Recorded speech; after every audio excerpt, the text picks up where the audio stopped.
Chapter 30. A woman who loves her husband's brother is no better than a woman who desires a friend's son, began the email, sent anonymously to the email group shared by members of the Sapphire Towers Society. Lust knows no bounds.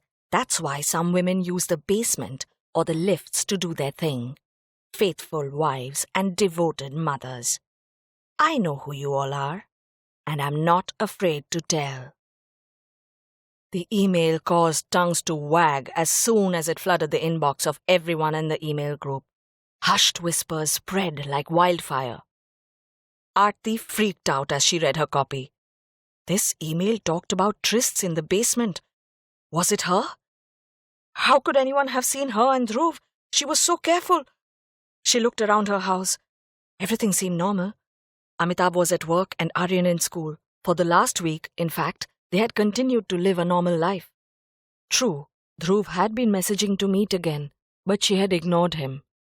She was waiting for Amitabh's birthday to pass before telling him the truth about her and his former best friend. And now, someone new. She was extremely concerned. Could it be one of her friends? They had told her to check her email. Was it for this reason? To humiliate her? She read the first line of the email again. Husband's brother. Friend's son. How desperate could they be? Aarti decided that despite this email and the gossip that may be presently doing the rounds of the towers, Amitabh's party would push through. None of this pertains to my friends, she thought. They would have a good laugh over it and have a great night, and her secret was still safe. Sarita saw the mail and was nonchalant.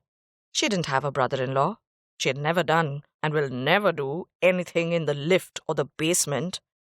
And it couldn't be any of her friends. No way. She saw them almost every day. They knew every aspect of their lives. As for her and Jay, well, yes. They'd been naughty, but all of their experimentation with crotchless panties and whipped cream, which they loved, had been happening only in their marital bedroom. No, this mail had nothing to do with her. They would gossip about it for sure at Aarti's party tonight. She was sure it was that co-pilot from A-Wing, the petite slut who kept eyeing her husband. Geeta knew it was the beginning of her doom as the words of the email slowly sunk into her brain. Again she read it. Once more. Yes, she was sure. The writer was referring to her and Sahil. She was guilty. She was shocked. And she was scared. Now everyone would know. And she was livid. She knew there could be only one person behind this. Natasha. For so long she had thought Natasha was her friend. She spoke so sweetly, was so supportive. That backstabbing bitch. There will be another email, the sender said, and names would be revealed. My God! How could Natasha do this to her? She was going to kill her. Geeta didn't really care about who the others were in the mail. It had nothing to do with her life. Her life was going to change forever. Hot tears formed in her eyes. If Shailesh found out, he would kick her out. She would lose face with her daughters. Oh God, she'll lose custody of her girls. Where would she go?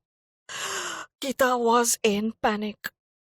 How could she face the girls at Aarti's party now? But if she didn't go, they would suspect. They'd think it was because of this email and that Geeta was guilty. No, she must put up a brave face even if her life was falling apart.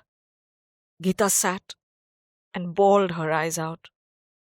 She could almost hear her heart break. Natasha read the email and thought the sender couldn't be Geeta. Geeta didn't know that she and Rahul had sex in the lift. She didn't even know that she was seeing Rahul. It had to be Sarita. Maybe Rahul had bragged to his friends that he had sex with an older woman, and through whispers amongst the stupid teenagers, it had come back to Sarita. She did not suspect the other women. Maybe this was what she needed.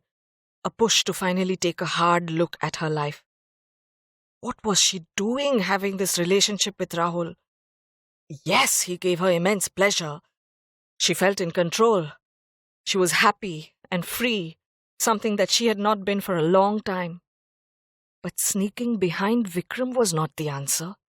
Staying in a marriage and coveting a friend's son, as the email said, was not the way to go. She needed to take a hard look at her life to find her own way. Whoever had written this email would come out soon. Before that happened, she needed to speak to Rahul and Vikram. She needed to take control of her life again. For tonight, she would pretend there was nothing wrong, and she hadn't even read the mail. What email?